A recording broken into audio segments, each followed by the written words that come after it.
Marcus Chun wiped the sweat from his forehead as he finished replacing the atmospheric recycler in Section C7 of Mining Station Zerion 7. The station hummed around him, a constant mechanical heartbeat that had become the soundtrack to his life for the past 3 years. Outside the reinforced viewports, the asteroid belt stretched endlessly, dotted with the harsh lights of extraction vessels pulling precious metals from the cosmic debris. The work was honest, if mind-numbing. Fix the machines, keep the air flowing, ensure the artificial gravity generators didn't fail, and send everyone floating into the bulkheads. It wasn't glamorous, but it was his. In a galaxy where humans were second-class citizens at best, having steady employment with the Karathi Empire was more than most of his species could hope for. The comm panel on his tool belt crackled to life. Chun, report to administrative level, Section A1 immediately. The voice belonged to Supervisor Vextai, a 7-foot-tall Karathi whose crystalline skin could shift from translucent blue to deep purple, depending on his mood. Currently, it was the dull gray of bureaucratic irritation. Marcus gathered his tools, wondering what he had done wrong this time. In his experience, sudden summons to the administrative levels rarely meant good news for human workers.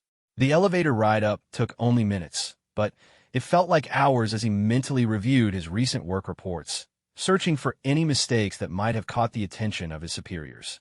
The administrative level was a stark contrast to the grimy maintenance sections. Here, everything was clean lines and polished surfaces designed to remind visitors of the Karathi Empire's power and sophistication.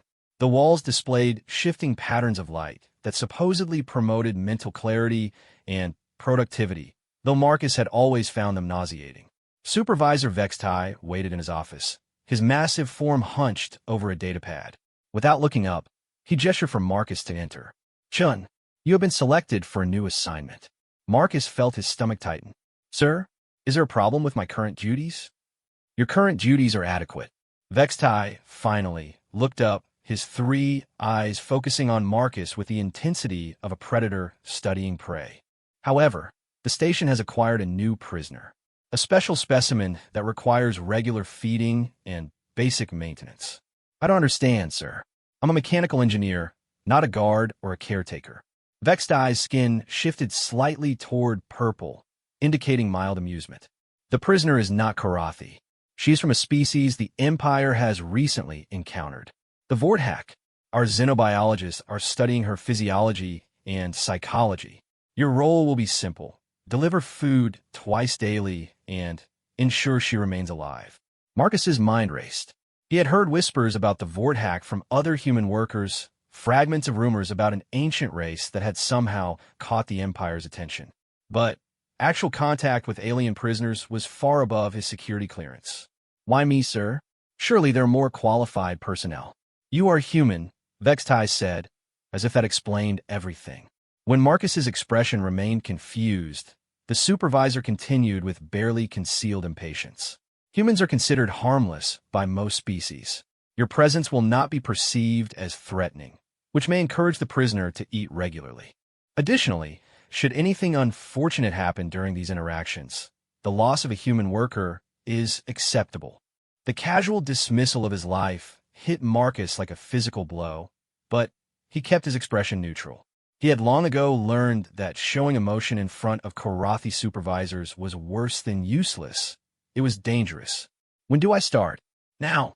Vextai handed him a datapad containing security codes and feeding schedules. The prisoner is held in Detention Block 7, Cell 3. You will follow the feeding protocol exactly. Nutritional paste, twice daily. No deviation. No interaction beyond what is absolutely necessary. Marcus took the datapad, noting the red security warnings that flashed across its surface. What should I know about the prisoner's condition or behavior? She is restrained and poses no physical threat. However, the Vorthak are known for their telepathic abilities. Do not make eye contact for extended periods. Do not engage in conversation. Deliver the food, observe that it is consumed, and leave. The Empire's xenobiologists will handle all other aspects of her confinement. As Marcus left the administrative level, the datapad's weight seemed heavier than it should have been. He studied the information during the elevator ride to Detention Block 7, learning that the Vorthak prisoner was designated as Subject V1, approximately 2 meters tall, humanoid in appearance, but with significant physiological differences from both humans and Karathi. Detention Block 7 was located in one of the station's more isolated sections, surrounded by additional security barriers and monitoring systems. Marcus had to pass through 3 checkpoints, each requiring biometric verification and confirmation of his new assignment. The guards, all Karathi military personnel, watched him with the same attention they might give to a potential security threat. The detention block itself was sterile and cold, with walls of polished metal that reflected the harsh overhead lighting.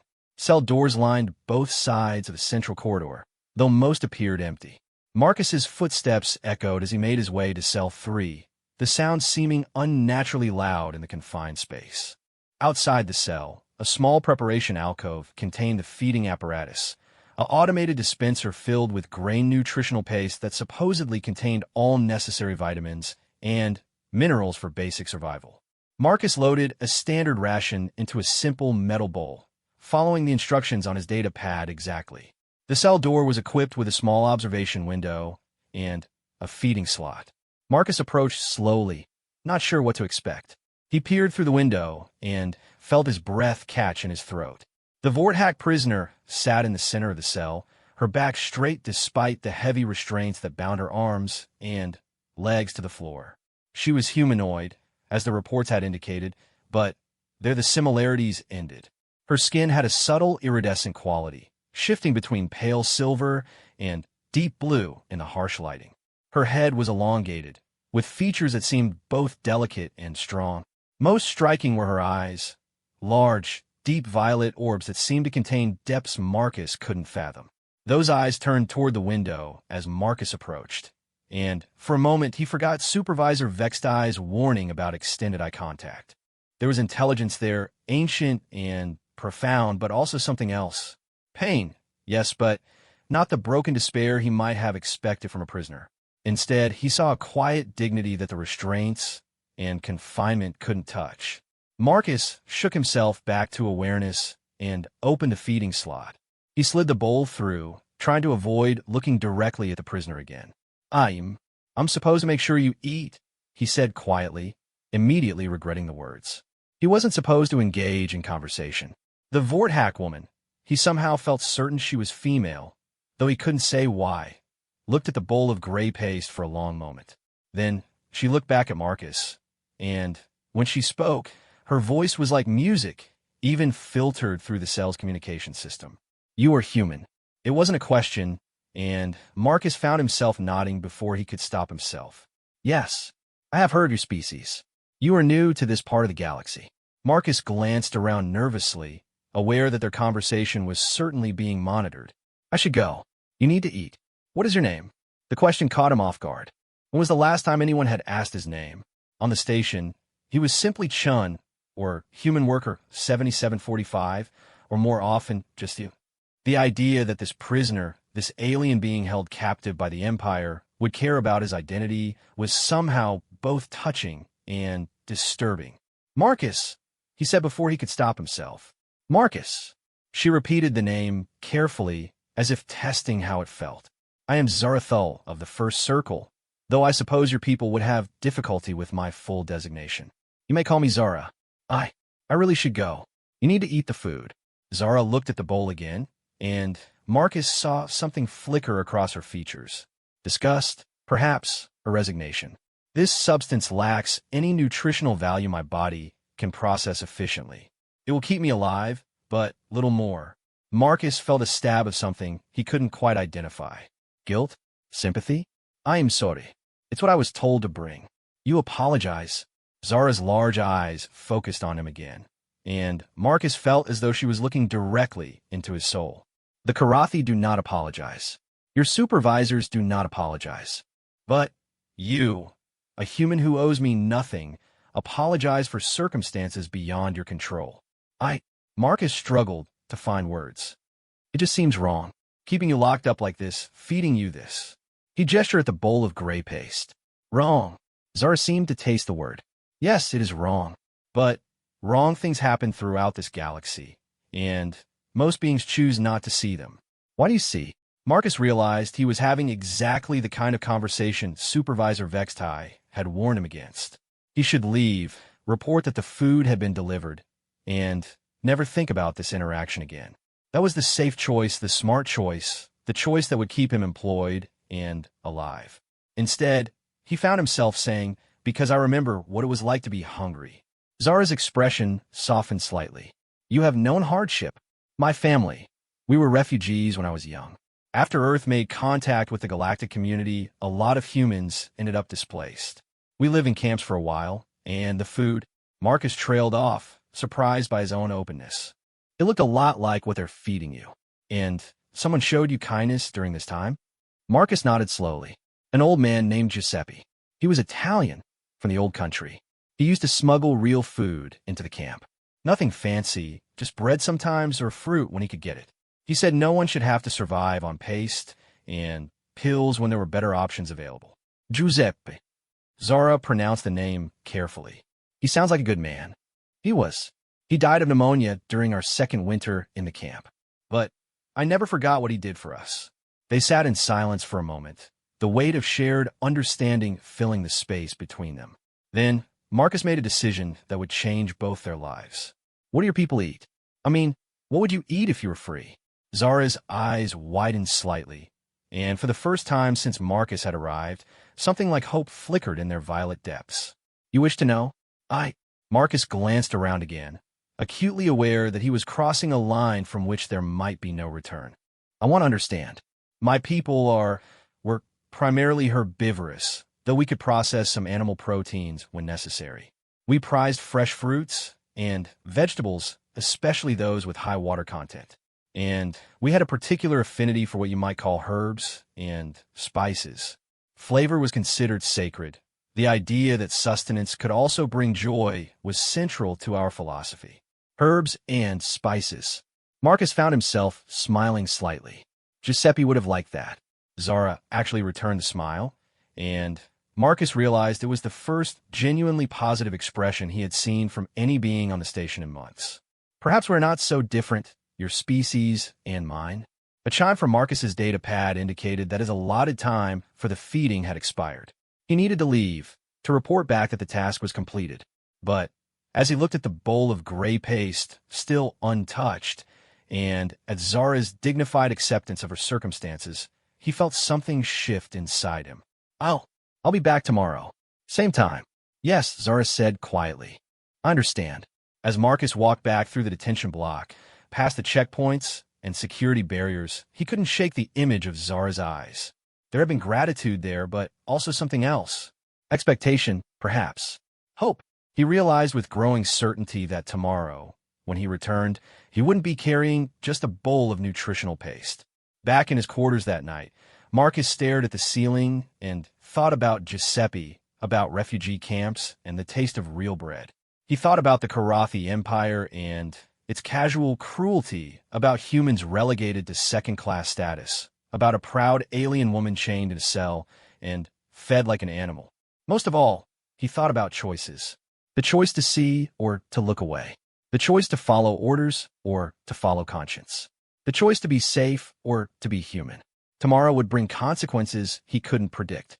But tonight, for the first time in years, Marcus Chun felt like he was about to do something that mattered. Marcus barely slept that night. Every time he closed his eyes, he saw Zara's face and heard her voice describing the foods her people had cherished. By the time his shift began, he had made his decision, though the weight of it sat heavy in his stomach like a lead ball.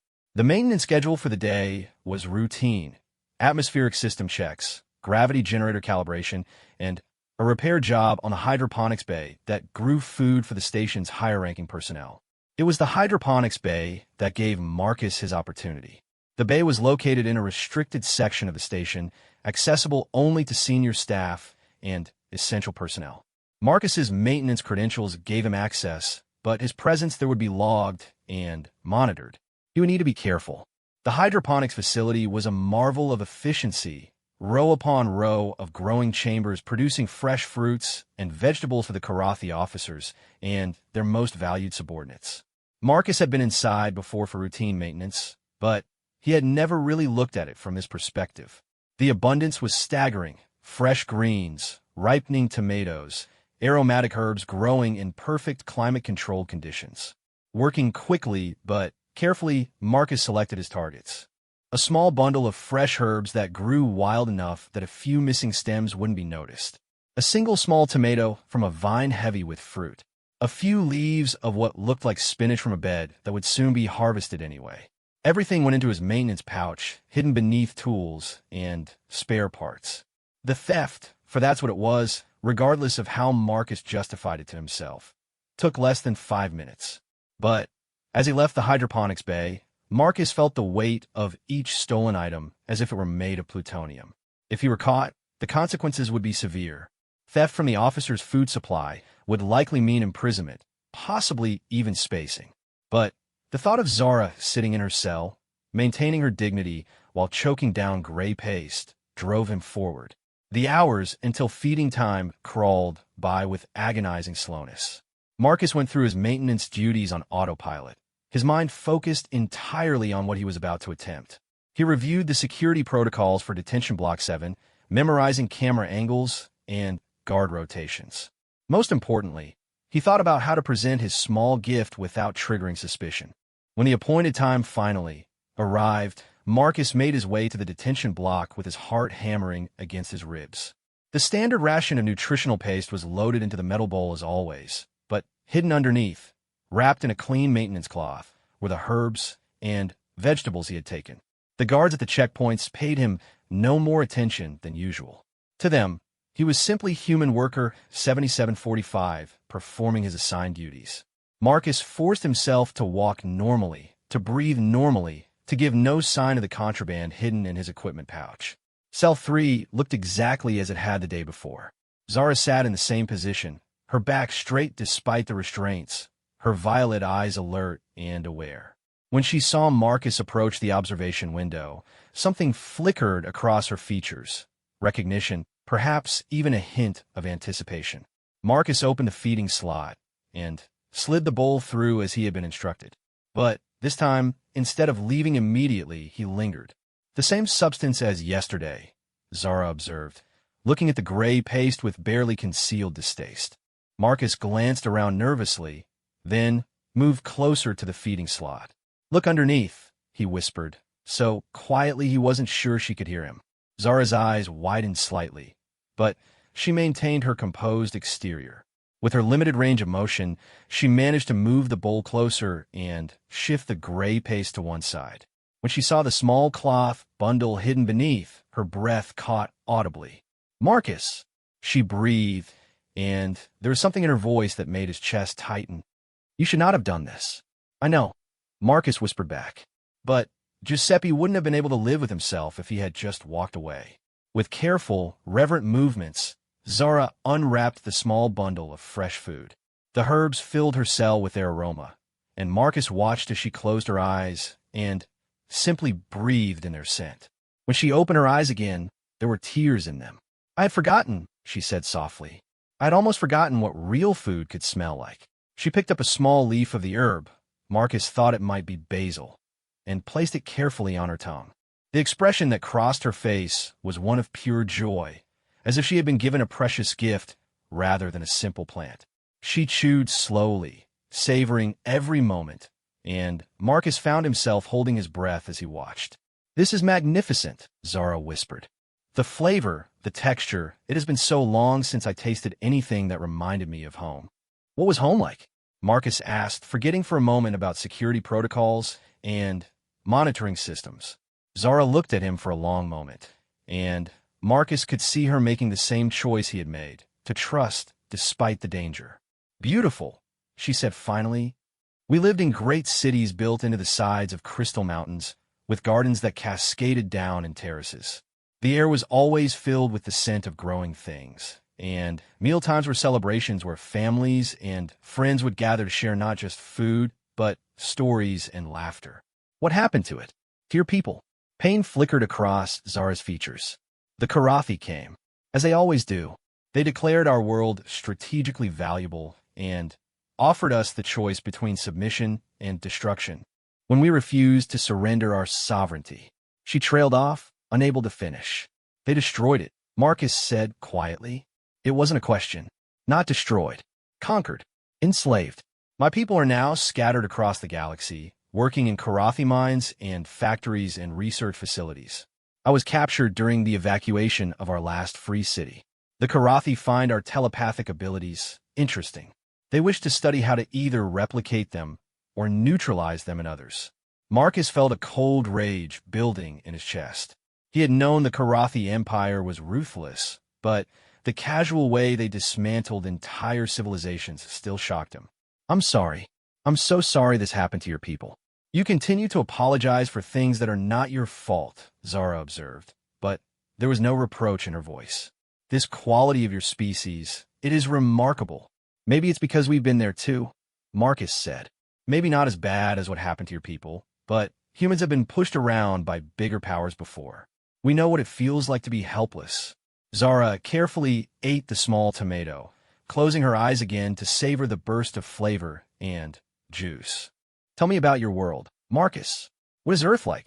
For the next several minutes, Marcus found himself describing his home planet. The blue skies and vast oceans, the diversity of landscapes and climates, the millions of different cultures and languages that had developed across its surface. He told her about Giuseppe's Italy, with its rolling hills and ancient vineyards, its tradition of gathering around tables laden with simple but delicious food. It sounds wonderful, Zara said when he finished. Very much like Vorthak Prime in some ways. Perhaps that is why your kindness feels familiar to me. A soft chime from Marcus's datapad indicated that his time was nearly up. He needed to leave, to maintain the facade that nothing unusual had occurred. But as he prepared to go, Zara spoke again. Marcus, what you have done today, it is dangerous. Not just for you, but potentially for me as well. If the Karathi discover that you have deviated from their instructions. I know, Marcus said, but I can't just pretend this is okay. I can't keep feeding you that paste and walking away like you're just another piece of equipment to maintain, even if it costs you your life. The question hung between them, heavy with implication. Marcus thought about it seriously, considering the real risks he was taking. Loss of employment would mean deportation back to Earth, assuming the Karathi didn't decide to make an example of him. Imprisonment was more likely, or worse. But as he looked into Zara's violet eyes, as he saw the dignity and strength she maintained even in chains, he realized that some choices weren't really choices at all. They were simply expressions of who you fundamentally were. Giuseppe used to say that there are two ways to die, Marcus said finally. You can die because you're human, or you can die because you've forgotten how to be human. I'd rather die human. Zara stared at him for a long moment, and Marcus could see something profound shifting behind her eyes. Your Giuseppe was a wise man, and you honor his memory.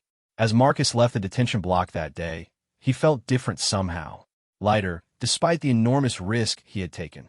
For the first time since arriving on the station, he had acted according to his own moral compass, rather than simply following orders. It was terrifying and exhilarating at the same time. But the consequences of his actions were already beginning to ripple outward, though he wouldn't discover this until much later. In a security monitoring station, Karathi surveillance officer Kethvar had been watching the feeds from Cell 3 with growing interest. The interaction between the human worker and the Vorthak prisoner was unusual, and Kethvar prided himself on noticing unusual things. The audio quality in the detention cells was deliberately poor, designed to prevent prisoners from coordinating escapes, so Kethvar couldn't make out most of the conversation. But he had seen the extended interaction, the way the human had lingered beyond the prescribed time, the way the prisoner had seemed more animated than in previous days. Most intriguing was the moment when the prisoner had moved her food bowl and appeared to examine something beneath the nutritional paste. The camera angle hadn't given Kethvar a clear view of what she was looking at, but her reaction suggested it was significant. Kethvar made a note in the security log to pay closer attention to future feeding sessions. The human worker was either developing an inappropriate attachment to the prisoner or something more interesting was happening. Either way, it warranted investigation. In her cell, Zara carefully rewrapped the remaining herbs in Marcus's cloth, hiding them beneath her sleeping mat where the cameras couldn't see them. The taste of real food lingered on her tongue, but more important was what Marcus's gesture represented. For the first time since her capture, Zara felt a spark of something she had thought lost forever. Hope. Not hope for rescue or escape. Those possibilities seemed impossibly remote. But hope that even in the darkest places, even under the iron rule of the Karathi Empire, there were still beings who chose kindness over convenience, who would risk themselves for others they barely knew. The Vort hack had a saying, "The light of one candle is still light, even in the deepest darkness." Marcus didn't know it, but he had just become her candle. That night, Marcus lay awake again, but this time his sleeplessness was different. Instead of anxiety, he felt a kind of calm determination. He had crossed the line, and there was no going back. Tomorrow, he would return to cell 3, and he would bring something else to supplement the gray paste. And the day after that, and the day after that, until either he was caught or something changed. Over the following weeks, Marcus's visits to cell 3 developed a rhythm that was both dangerous and deeply meaningful. Every other day, he managed to smuggle small portions of real food past the security checkpoints. A few berries here, some fresh vegetables there, occasionally even a small piece of bread from his own rations. Each theft required careful planning. Marcus studied the work schedules of the hydroponics bay, memorized the patrol routes of security personnel, and learned which maintenance tasks would take him near the officers' dining facilities. He became expert at concealing food items among his tools, at timing his movements to avoid surveillance cameras, and maintaining a completely normal demeanor while committing what the Karathi would consider serious crimes. But the risk was worth it for the transformation he witnessed in Zara. With each real meal, she seemed to regain a little more of herself. Her posture grew straighter, her eyes brighter, her voice stronger. More importantly, she began to share stories of her people and their culture, painting pictures of a civilization that valued wisdom, beauty, and connection above conquest and control. The Vort hack believed that sharing food was the foundation of all civilization, she told him during one visit, carefully savoring a small apple Marcus had managed to acquire. We had a saying, "To eat alone is to diminish the meal." Every dish was improved by being shared with others, by the conversation and laughter that accompanied it. "That's beautiful," Marcus said, genuinely moved. "We have something similar on Earth. Some of my best memories are of family dinners, everyone talking at once, passing dishes around the table." "What was your family like?" Zara asked, and Marcus found himself opening up about his childhood, his parents' struggles as refugees, his younger sister who had died in the camps from a disease that could have been easily treated with proper medical care. In return, Zara shared memories of her own family, her parents, who had been teachers in one of the great academies, her siblings, scattered to unknown fates when their world fell, her chosen partner, Veltar, who had died defending their city's children during the final battle. These conversations became as important to both of them as the food itself. For Marcus, they were a window into a culture and way of thinking that challenged everything he had been taught about the galaxy.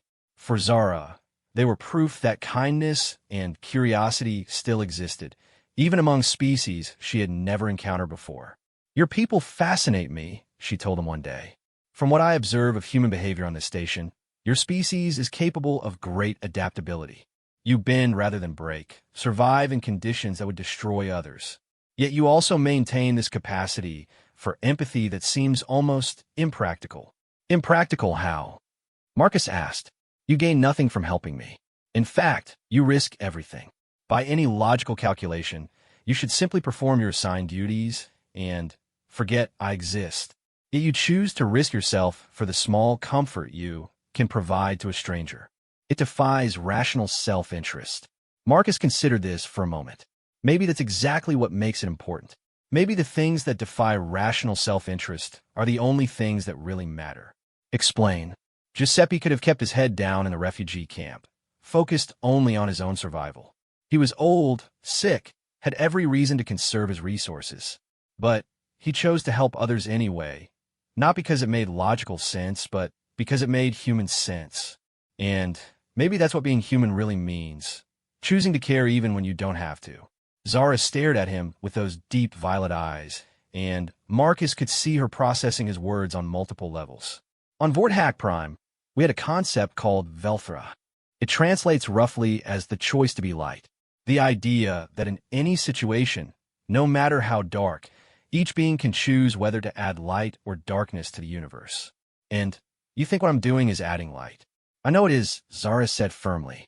You may not realize it, Marcus, but your small acts of kindness are creating ripples far beyond this cell. She was more right than she knew. Marcus's behavior had not gone unnoticed by other humans on the station. His roommate, David Kim, had begun asking questions about Marcus's improved mood and the way he sometimes hummed while working. Other maintenance workers had noticed his increased confidence, the way he no longer flinched quite so much when Karathi supervisors barked orders. You seem different lately, David observed one evening as they shared their standard dinner of protein bars and synthetic coffee. Happier, maybe? Did something good happen? Marcus considered how to answer. David was a good man, but could he be trusted with such a dangerous secret? I've just been thinking about things differently. About what's important, I guess. This place getting to you? David asked with concern. Because I've seen guys crack under the pressure. The isolation, the way the Karathi treat us like equipment, it can mess with your head. No, it's not that. If anything, I feel more clear-headed than I have in years. Like I'm finally doing something that matters. David studied his friend's face carefully. Marcus, you're not doing anything stupid, are you?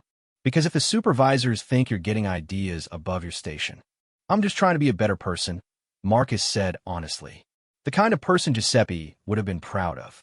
Giuseppe? You haven't talked about him in months. I know. Maybe it's time I started remembering the lessons he taught me. Meanwhile, in the security monitoring station, surveillance officer Kethvar's interest in the interactions between Marcus and Zara had grown into something approaching obsession. He had begun recording their conversations, trying to enhance the audio quality to understand what was being discussed. The extended nature of their talks, far beyond the prescribed feeding time, was clearly a violation of protocol. More troubling were the subtle changes in the prisoner's behavior. Her biometric readings showed improved nutrition levels despite being fed only the standard nutritional paste. Her psychological profile indicated decreased despair and increased alertness. Either she was somehow adapting to her captivity in unexpected ways, or external factors were influencing her condition. Kethvar had reported his observations to his superior, Security Chief Velmoth, but had been told to continue monitoring without taking action unless clear evidence of rule violations was discovered. The chief was more interested in the prisoner's telepathic abilities and how they might be weaponized than in minor infractions by a human worker. But Kethvar was patient. He was also ambitious, and he sensed that uncovering whatever was happening in Cell 3 might be the key to advancement within the security hierarchy. His breakthrough came during the 4th week of Marcus's visits to Zara. The surveillance officer had been experimenting with different audio enhancement techniques when he finally managed to isolate a clear recording of their conversation. What he heard made his crystalline skin flush with excitement. The herbs you brought yesterday were exceptional, Zara was saying. The flavor reminded me of the spice gardens on Vorthak Prime. I'm glad you enjoyed them. I wasn't sure if they would translate well to your palate. You continue to amaze me, Marcus. Not just with these gifts of food, but with your willingness to learn about my culture. Most beings, when they encounter something unfamiliar, react with either fear or dismissal. You react with curiosity. Maybe that's because humans are still pretty new to all this. We haven't been part of the galactic community long enough to develop prejudices about other species. Or perhaps, Zara said thoughtfully, your species simply has a natural inclination toward connection rather than dominance. Kethvar's excitement grew as he realized the implications of what he was hearing. The human was clearly violating feeding protocols by providing unauthorized food to the prisoner. More intriguingly, they were engaging in extensive cultural exchange, with the prisoner sharing information about her species' capabilities and homeworld. This was exactly the kind of intelligence breach that could make Kethvar's career. He immediately began compiling a comprehensive report, complete with enhanced audio recordings and behavioral analysis of both subjects. But as he worked, a small part of him found himself oddly reluctant to complete the report. There was something about the interactions he had observed that gave him pause. The genuine warmth between the two beings, the way the human's simple kindness had brought light back to the prisoner's eyes, the proof that connection could flourish even in the most restrictive circumstances. Kethvar shook off these thoughts irritably. He was a Karathi security officer, not a philosopher. His duty was to the Empire, not to the romantic notions of connection and kindness. He would complete his report, present it to his superiors, and accept whatever commendation they saw fit to provide. But first, he decided to observe one more interaction, just to ensure his report was complete. The next day, Marcus arrived at Cell 3 with his usual bowl of nutritional paste and a small surprise hidden beneath it, a piece of actual fruitcake that one of the human cooks had shared with him. The cake was dense and rich, filled with dried fruits and nuts, the kind of complex flavors that Marcus knew Zara would appreciate. When she discovered the cake, Zara's reaction was stronger than ever before. She actually cried, tears streaming down her iridescent cheeks as she held the small piece of confection like a precious gem. "This is," she began, then stopped, overwhelmed by emotion. "I know it's not much," Marcus said, concerned by her reaction. "If you don't like it." "No," Zara managed through her tears. "No, it's perfect. It's just, we had something very similar on Vorthak Prime, a ceremonial cake we would share during our most important celebrations. The taste, the texture, it brings back memories I thought I'd lost forever." She ate the cake slowly, reverently, and with each bite Marcus could see decades of pain and loss being momentarily softened by the simple pleasure of familiar flavors. "Thank you," she whispered when she finished. "Not just for the food, Marcus, for giving me back a piece of myself." "You don't need to thank me," Marcus said. "You've given me something too. You've reminded me what it means to be human. And you have shown me that even in the darkest times, light can find a way to shine through." They sat in comfortable silence for a moment, both lost in their own thoughts. Then Zara spoke again, her voice serious. "Marcus, there is something I need to tell you. Something I should have mentioned weeks ago, but I was afraid of how you might react." "What is it?" "The telepathic abilities my people possess, they are not as limited as the Karathi believe. I can sense thoughts and emotions more clearly than they realize, especially from beings I have formed a connection with." Marcus felt a chill run down his spine. "Are you saying you can read my mind?" "Not read exactly, but I can sense your emotional state, your intentions, sometimes fragments of your thoughts when they are particularly strong. I know that this knowledge might make you uncomfortable, might make you feel that I have violated your privacy." Marcus considered this revelation carefully. Part of him did feel violated, the natural human discomfort with the idea that his inner thoughts were not completely private. But as he looked at Zara's anxious expression, her obvious concern that she might have damaged their friendship, he realized that his feelings were more complex than simple discomfort. "What do you sense from me?" he asked finally. "Kindness," Zara said immediately. "Genuine care for my welfare, but also something deeper. A need to act according to your own moral code, regardless of consequences. And underneath it all, a sadness that you carry from past losses, but which has not hardened into bitterness." The accuracy of her assessment was startling. "Does it bother you, being able to sense all that?" "Sometimes," Zara admitted. "It can be overwhelming, especially in a place like this where there is so much fear and anger. But with you, your thoughts are peaceful. Being around you is like finding a calm pool in the middle of a raging storm." Marcus found himself oddly touched by this description. "I'm glad I can provide some comfort, even if I didn't realize I was doing it." "You provide more than comfort, Marcus. You provide hope, and that is a gift beyond measure." As Marcus left the detention block that day, he felt the weight of Zara's revelation settling over him. The knowledge that she could sense his thoughts and emotions was disturbing, but it also explained the depth of connection he felt with her. She understood him in a way that few beings ever had, saw past his external circumstances to the person he was choosing to become. More importantly, her telepathic abilities meant that she could sense the genuine nature of his care for her welfare. There could be no deception between them, no hidden agendas or ulterior motives. Their friendship was built on a foundation of absolute honesty, which made it both more precious and more dangerous than either of them had realized. In the security monitoring station, Kethvar watched the recording of their latest interaction with growing excitement. The revelation of the prisoner's enhanced telepathic abilities was exactly the kind of intelligence breakthrough his superiors had been hoping for. Combined with evidence of the human's rule violations, it would make for a very impressive report indeed. But, as he prepared to file his findings, Kethvar found himself hesitating once again.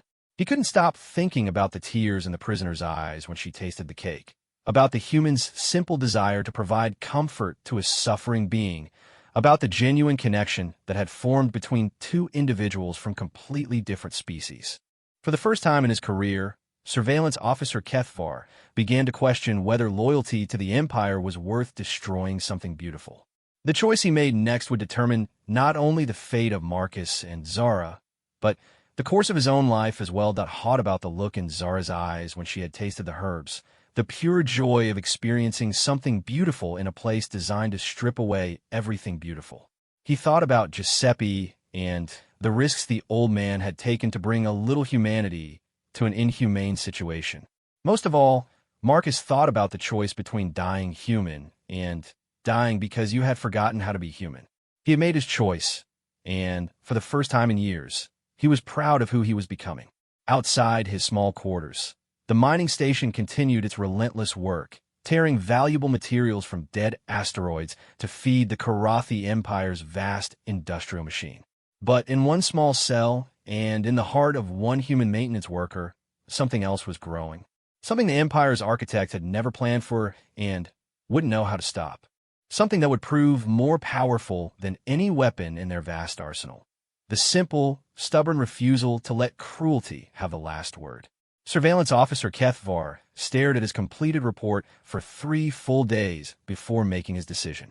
The document represented months of careful observation and analysis, detailing every rule violation, every unauthorized interaction, every piece of smuggled food that had passed between the human maintenance worker and the Vorthak prisoner. It was comprehensive, damning, and would undoubtedly result in severe punishment for both subjects. But during those 3 days, Kethvar found himself returning again and again to specific recordings. The moment when the prisoner had cried over a simple piece of cake. The human's patient explanation of his moral philosophy. The gradual transformation of a broken, defeated captive into someone who had rediscovered hope and dignity. On the 3rd night, as Kethvar sat alone in his monitoring station during the graveyard shift, he made a choice that surprised even him.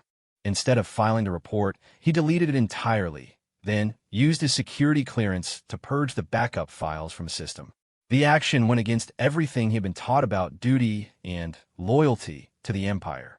But as he watched the files disappear from the database, Kethvar felt something he had never experienced before: relief. What he didn't know was that his decision came almost too late. The next morning, Security Chief Velmoth arrived at the monitoring station with orders from the station commander.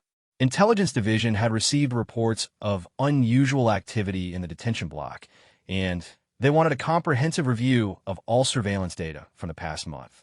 "Sir," Kethvar asked, trying to keep his voice steady despite the sudden surge of panic. "What kind of unusual activity?" "Elevated biometric readings from the Vorthak prisoner," Velmoth replied, his massive frame looming over Kethvar's workstation. "Her nutritional levels have improved significantly despite being fed only standard rations. Intelligence wants to know if she's somehow accessing additional food sources." Kethvar's crystalline skin flushed pale gray with barely controlled fear. "I have been monitoring the prisoner closely, sir. Her feeding schedule is maintained precisely according to protocol." "Then, you won't mind pulling up the surveillance logs for review." It wasn't a request. For the next several hours, Kethvar was forced to sit beside his superior and watch weeks of surveillance footage, knowing that at any moment they might stumble across evidence of Marcus's activities. The recordings he had deleted were gone, but there were other cameras, other angles that might have captured something incriminating. Fortunately, Marcus had been careful in his movements, and the gaps in coverage that had allowed his smuggling activities also protected him during this review. But Kethvar could see that Velmoth was growing suspicious of the extended conversations between Marcus and Zura, even if the audio quality prevented him from understanding what was being discussed. "This human worker spends far too much time in conversation with the prisoner," Velmoth observed.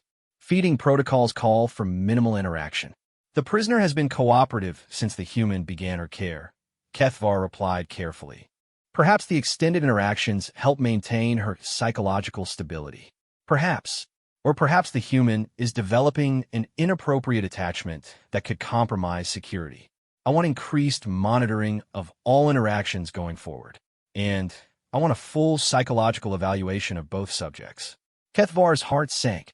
A psychological evaluation would likely reveal the improved state of Zara's mental health, which would lead to questions about how such improvement was possible under current conditions.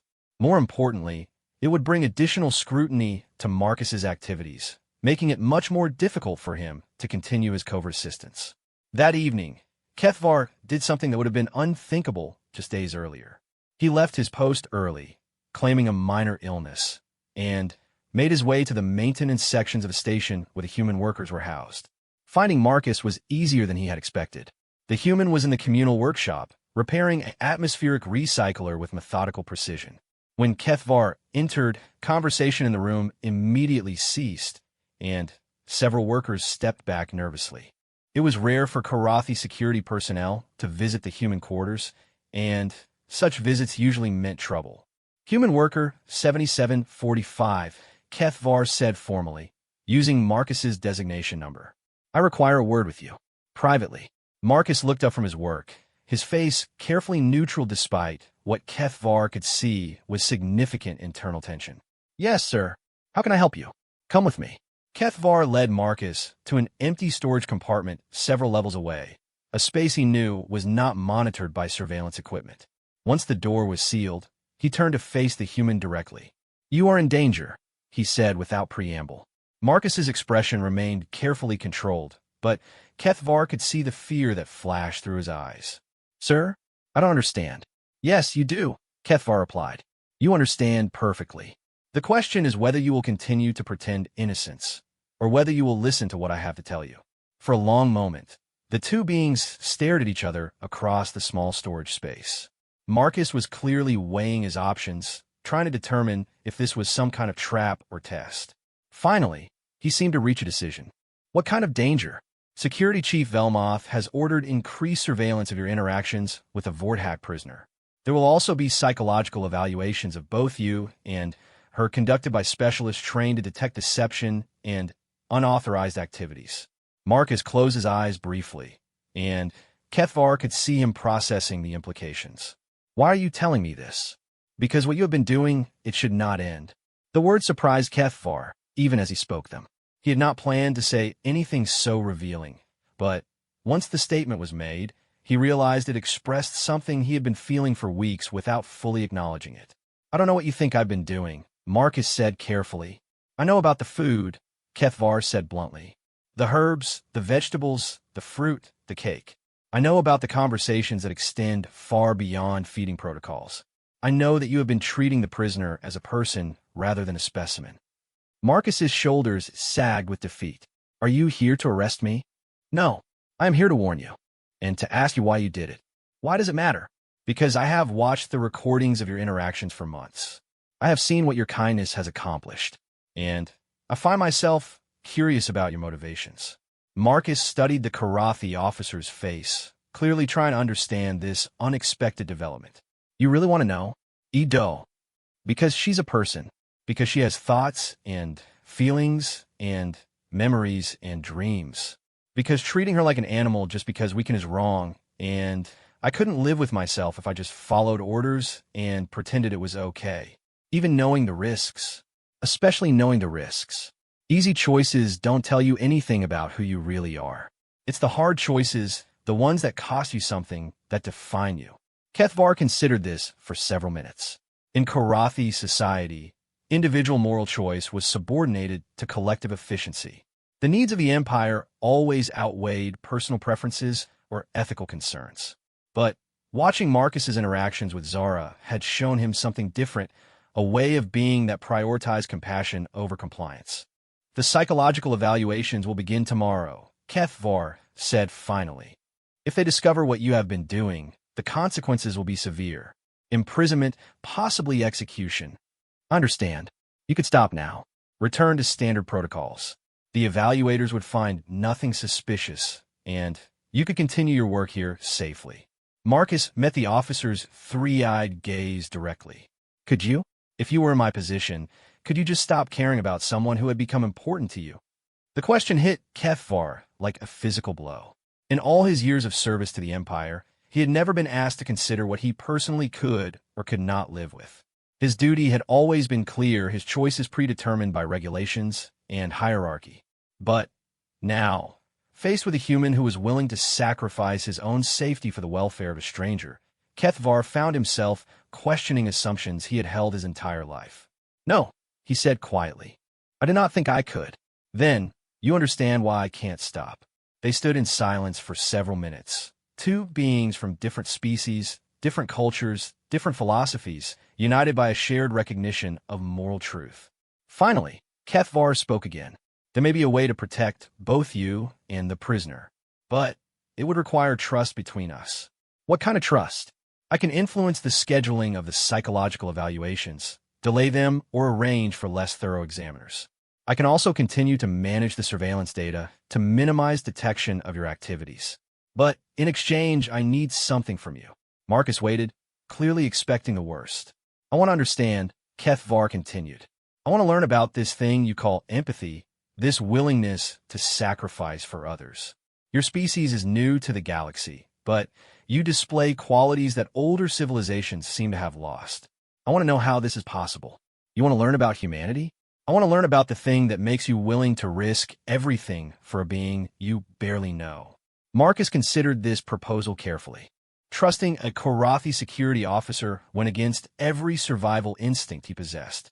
But as he looked into Kethvar's three eyes, he saw something unexpected, genuine curiosity, and beneath that, a kind of longing that reminded him of his own search for meaning and purpose.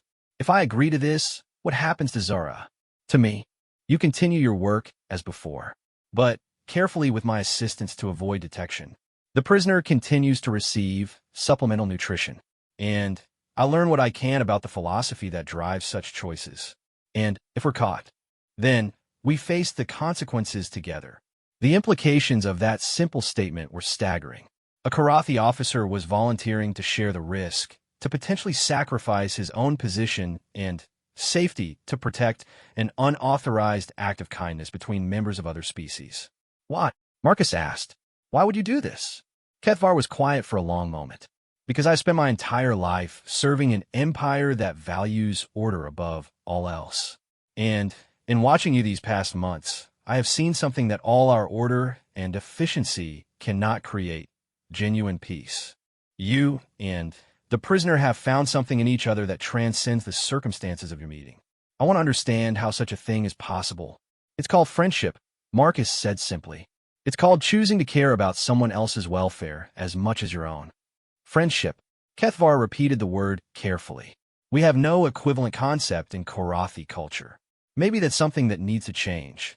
As they made their way back through the station's corridors, both beings understood that they had crossed a threshold from which there could be no return. Marcus had gained an unexpected ally, but also accepted the burden of becoming a teacher to a being whose entire worldview was based on principles antithetical to human empathy. Kethvar had chosen to risk everything he had worked for in service of an ideal he barely understood, driven by a need to learn whether there was more to existence than mere survival and hierarchy. And in Cell 3, Zara sat in her restraints and smiled slightly as her telepathic abilities picked up the emotional resonance of their decision. The light that Marcus had first brought to her cell was spreading, touching others, creating connections that the architects of the Empire had never imagined possible. The ripples of kindness were becoming waves, and those waves were about to transform everything they touched. The next morning brought the psychological evaluators cold, efficient Korathi specialists trained to detect deception and emotional anomalies. But they found their work frustrated at every turn by technical malfunctions, scheduling conflicts, and administrative delays that seemed to multiply the moment they began their investigation. Surveillance Officer Kethvar proved to be remarkably adept at creative incompetence, generating just enough confusion to protect his new allies without arousing suspicion from his superiors. And in the brief windows of opportunity this provided, Marcus continued his visits to Zara, bringing not just food now, But news of their unexpected protector and hope for a future none of them had dared to imagine. The human, the alien, and the security officer, three beings from different worlds, brought together by the simple revolutionary idea that kindness mattered more than rules, that connection was more valuable than control, that even in the darkest places, light could find a way to shine. The alliance between Marcus, Zara, and Kethvar might have continued indefinitely in secret, a small bubble of compassion hidden within the vast machinery of the Karathi Empire. But the universe, it seemed, had other plans. It began with David Kim. Marcus's roommate had been watching his friend's transformation with growing concern and curiosity. The secret of meetings, the improved mood despite their harsh circumstances, the way Marcus sometimes came back to their quarters with an expression of profound satisfaction. All of it suggested that something significant was happening in his friend's life. David's breakthrough came when he noticed traces of soil under Marcus's fingernails, soil that couldn't have come from any of his assigned maintenance duties. A little careful investigation led him to the hydroponics bay, where he observed Marcus carefully selecting small amounts of fresh produce during what should have been routine equipment checks. Rather than report his discovery to the authorities, David chose to confront Marcus directly. "I know what you're doing," he said one evening as they prepared for sleep in their shared quarters. Marcus felt his blood turn to ice. "I don't know what you mean." "The food from hydroponics. You're taking it somewhere, to someone, and whoever it is, they're important enough to you that you're willing to risk everything." Marcus considered his options. Denial seemed pointless. David had clearly done his research. But admitting the truth meant potentially exposing Zara and Kethvar to discovery. "If you're going to turn me in," Marcus said quietly, "just do it. Don't make this harder than it needs to be." "Turn you in?" David looked genuinely shocked. "Marcus, I'm not here to threaten you. I'm here to ask if you need help." The offer was so unexpected that Marcus actually staggered. "What?" "Look, I don't know who you're helping or why, but I've known you for 3 years. You're not the kind of person who breaks rules for selfish reasons. If you're taking risks like this, it's because someone needs help and you're the only one who can provide it." Marcus stared at his friend, seeing him clearly for perhaps the first time. David had always been quiet, reliable, steady, the kind of person who did his work competently and kept his head down. But now Marcus realized there was more beneath the surface, a fundamental decency that recognized moral courage when it saw it. "It's dangerous," Marcus said finally. "If you get involved and we're caught, then we're caught together," David replied simply. "Some things are worth a risk." The next day, David accompanied Marcus on his feeding visit to Zara. The introduction required careful explanation through the feeding slot, but Zara's telepathic abilities quickly confirmed David's good intentions. Within minutes, she was sharing stories of her people with both humans, while David listened with the same wonder and fascination that had originally drawn Marcus to her. "Another one," Zara said with amusement when David asked detailed questions about Vorthak music and art. "Your species truly is remarkable in your capacity for curiosity and connection." But David's involvement had consequences beyond simply adding another ally to their group. As a senior maintenance worker, he had access to different areas of the station and relationships with other human personnel that Marcus lacked. Word began to spread through the human community, carefully, quietly, but inevitably. It started with Sarah Okafor, a hydroponics technician who noticed the missing produce and chose to look the other way. Then came James Rodriguez, a communications specialist who helped mask the extended conversations in Cell 3 by generating minor interference in the surveillance systems. Soon, Elena Vasquez from the laundry services was providing clean cloths for wrapping food, while Chinwei from the kitchens began setting aside small portions of the higher quality meals normally reserved for Karathi personnel. None of them had direct contact with Zara, but all of them knew they were part of something important.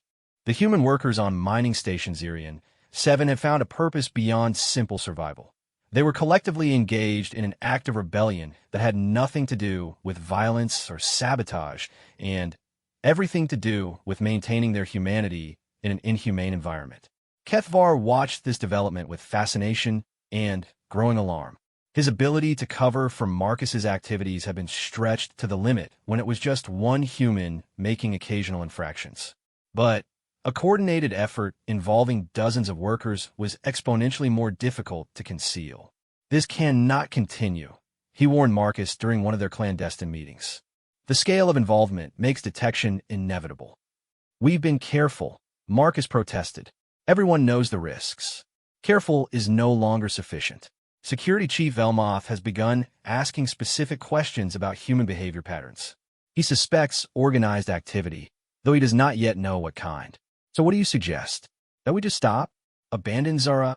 Kethvar was quiet for a long moment, his crystalline features shifting through various shades of contemplation. There may be another option, but it would require a level of risk that goes far beyond anything we have attempted before. What kind of option? The Vorthak prisoner is not the only being on this station who has been treated unjustly. There are others, members of various species who have been enslaved or imprisoned by the Empire. What if your philosophy of kindness could be extended to include them? Marcus felt a chill of understanding. You're talking about something much bigger than smuggling food to one prisoner. I'm talking about what your Giuseppe would call the right thing to do, regardless of the personal cost. Over the following weeks, the scope of their operation expanded in ways none of them had originally imagined. Kethvar used his security access to identify other prisoners and enslaved workers throughout the station. David coordinated the human workers into an efficient network capable of providing food, medicine, and small comforts to beings who had been forgotten by the larger galactic community. Marcus became the primary liaison with the non-human prisoners, using his growing understanding of alien psychology to build bridges between species that had never before worked together. And Zara, despite her physical confinement, became the spiritual heart of their movement, offering wisdom and guidance through her telepathic connection to Marcus. What you have created here, she told him during one visit, is more than kindness. It is proof that different species can unite around shared values rather than being divided by superficial differences. This is what the Empire fears most, the discovery that cooperation is more powerful than conquest. But their expanded activities inevitably attracted more attention. Security Chief Velmoth's investigation intensified, supported by additional personnel from Intelligence Division. The humans' improved morale and the subtle changes in prisoner behavior patterns became impossible to ignore. The crisis came when one of the younger human workers, overwhelmed by the pressure of maintaining secrecy, broke down under questioning and revealed fragments of what was happening. Within hours, security teams were conducting station-wide searches, and several key participants in their network were taken into custody. Marcus was arrested while attempting to warn the others. As Korathi security officers dragged him through the corridors toward the detention center, he caught a glimpse of Kethvar in the crowd of watching personnel. The expression on the security officer's face was unreadable, but Marcus thought he saw a slight nod, acknowledgement perhaps, or possibly farewell. The interrogation that followed was brutal, but not surprising. Marcus had expected to be caught eventually, and he had prepared himself mentally for the consequences. He answered questions honestly when possible, deflected when necessary, and refused absolutely to implicate others who might still be protected by plausible deniability. What he had not expected was to be brought before Station Commander Thexnal himself for final questioning. The commander was ancient even by Korathi standards, his crystalline skin having taken on the deep purple hue that indicated extreme age and accumulated wisdom. He sat behind a massive desk in his private office, studying reports and surveillance recordings while Marcus waited under guard. Human worker 7745, the commander said finally, not bothering to look up from his documents. Or perhaps I should say Marcus Chun, since it appears you have been encouraging the use of individual names rather than designation numbers among your fellow workers. Yes, sir, Marcus replied simply. An interesting development. In my experience, slaves who begin thinking of themselves as individuals rather than resources tend to become problematic. We're not slaves, sir. We're employees. Commander Thexnal finally looked up, his three eyes focusing on Marcus with predatory intensity. Are you? Employees can typically choose to leave their employment. When was the last time a human worker departed this station voluntarily? Marcus had no answer for that, because they both knew the truth. Humans on the station were kept in line through economic dependency and the constant threat of deportation to refugee camps where conditions were significantly worse than their current situation. I have reviewed the extensive documentation of your activities, the commander continued. The theft of station resources, the corruption of security protocols, the unauthorized interactions with prisoners and experimental subjects. By any reasonable measure, you and your co-conspirators should be executed as an example to others. Understand, sir. Do you? Do you truly understand the implications of what you have done? The commander's voice rose slightly, the first sign of actual emotion he had displayed. You have demonstrated that the Empire's control methods can be subverted through simple acts of compassion. You have proven that beings from different species can unite around shared values. You have shown that even in our most secure facilities, the human capacity for empathy can spread like a virus, infecting others with dangerous ideas about individual worth and collective responsibility. Marcus realized with growing amazement that Commander Thexanel was not angry about their actions. He was afraid of them. Sir, Marcus said carefully, we never intended to threaten the Empire. We just wanted to help people who were suffering. Precisely. The commander slammed his hand down on the desk with enough force to crack the surface. You wanted to help, not because it benefited you, not because you were ordered to, but because you believed it was the right thing to do. Do you have any idea how dangerous that concept is to a civilization built on hierarchy and control? Before Marcus could respond, the office door chimed, and Surveillance Officer Kethvar entered. The commander looked annoyed at the interruption, but gestured for him to proceed. Sir, Kethvar said formally, I have additional information regarding this case that I believe you should review before making final determinations. What kind of information? Analysis of the psychological and productivity impacts of a human worker's activities. The data suggests that their actions have actually improved overall station efficiency rather than compromising it. Commander Thexanael's expression shifted to one of intense interest. Explain. Human worker productivity is up 17% over the past 2 months. Equipment failure rates have decreased by 23%.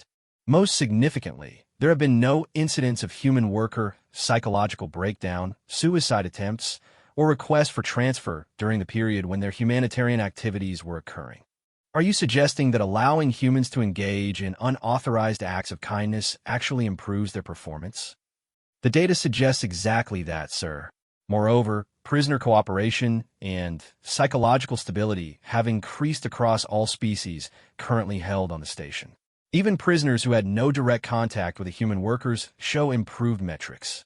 Marcus watched this exchange with growing confusion. Was Kethvar trying to save him, or was this some kind of elaborate trap? Furthermore, Kethvar continued, intelligence analysis indicates that the human workers' activities have generated significant amounts of actionable intelligence regarding prisoner species, cultural practices, psychological profiles, and social structures. Information that our standard interrogation methods had failed to obtain. Intelligence value?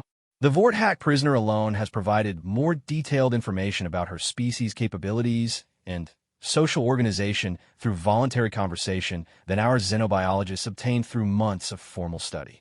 Commander Thexanel leaned back in his chair, his ancient features cycling through various shades of contemplation.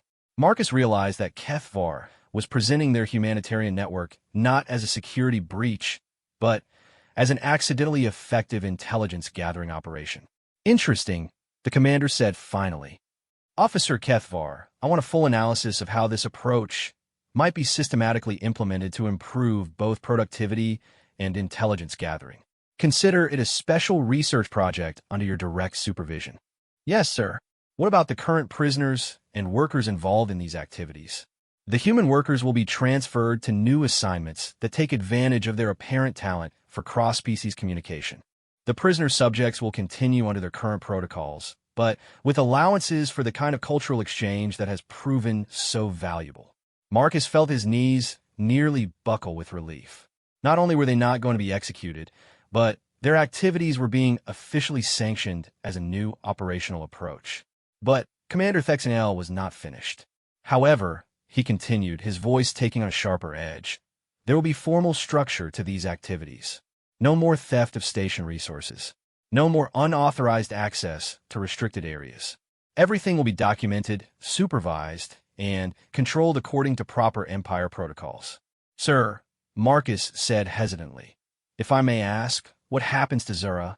To the Vorthack prisoner. Subject V. One will be transferred to a new facility designed for long-term cultural study.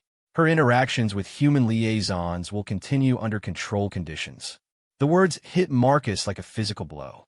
They were separating him from Zura, turning their friendship into another tool of the Empire.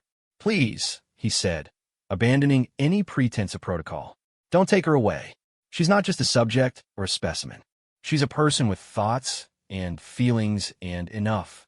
Commander Thexenael's voice was quiet but final. You have achieved more than you realize, human. Your actions have demonstrated the potential value of compassionate interaction as a tool of control. But tools must be used properly, systematically, efficiently. The Empire will adapt your methods to serve its purposes. As guards escorted Marcus back to his quarters, he felt hollow despite their apparent victory. They had saved lives, improved conditions for dozens of prisoners and workers, and even gained official recognition for their activities. But in doing so, they had also handed the Empire a new weapon, the systematic exploitation of empathy itself. That night, as he lay on his bunk and stared at the ceiling, Marcus thought about Giuseppe and the lessons the old man had taught him. Giuseppe had never sought recognition for his kindness, never tried to systematize it or turn it into official policy. He had simply seen suffering and chosen to alleviate it, one small act at a time. Perhaps that was the real lesson. Perhaps the revolution they had started was not meant to be won through official channels or institutional change. Perhaps it was meant to spread quietly, person by person, heart by heart, one simple act of kindness at a time. 3 days later, as Marcus prepared for his new assignment as a cultural liaison specialist, a message appeared on his personal communication device. It was brief and signed, and quickly deleted itself after being read. The light you brought to one cell now shines in many places. What began with feeding one hungry person continues.